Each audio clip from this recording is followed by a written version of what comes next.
I have often wondered how famous people become famous. Is it hard work, intelligence, or just plain luck? Perhaps Attorney General John Ashcroft became famous by a combination of all three, albeit the luck was bad luck, the events of September 11, 2001. Before that statistic attack on our country, Missouri Senator John Ashcroft's main claim to fame was having lost an election to a dead candidate's wife. As Attorney General, his major contribution was to continue the war on drugs and other routine targets of the government.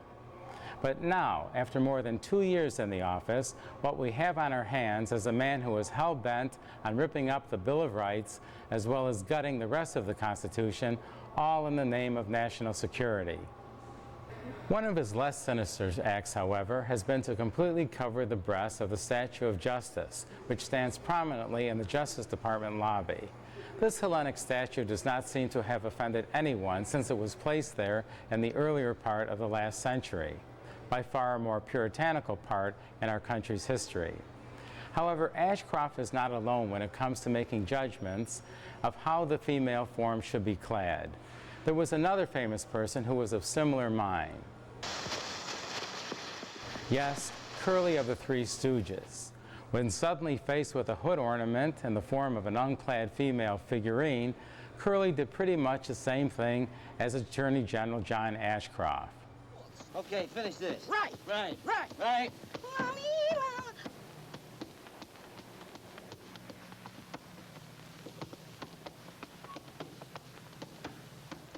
But Curly did not use $8,000 of taxpayers' money. Curly was not our Attorney General, and most significantly, Curly plays the part of a fool. I am not sure if John Ashcroft will ever be as funny as Curly, but one thing is sure, he certainly is a lot scarier. Cut it off! Larry, cut it off! Stop it! I'm Larry Cohen.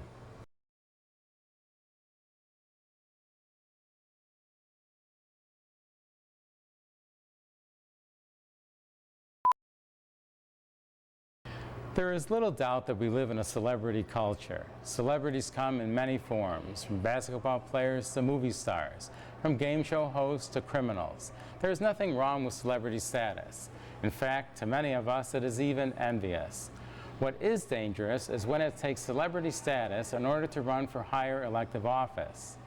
Just recently, actor Arnold Schwarzenegger and television personality Jerry Springer have both announced an interest in running for public office. Inherently, there is nothing wrong with this, since everyone has that right.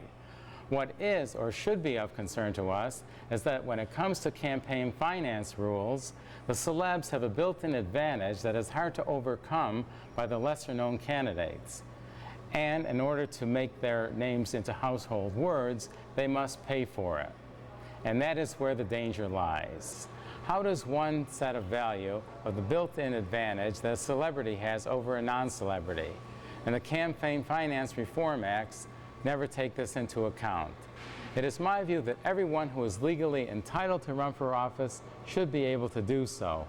But maybe we should allow the unknowns to spend a little more on their campaigns, since their box office receipts don't come with an aroma of popcorn and a loyal following of autograph-seeking fans.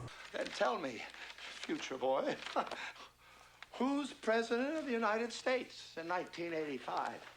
Ronald Reagan. Ronald Reagan, the actor?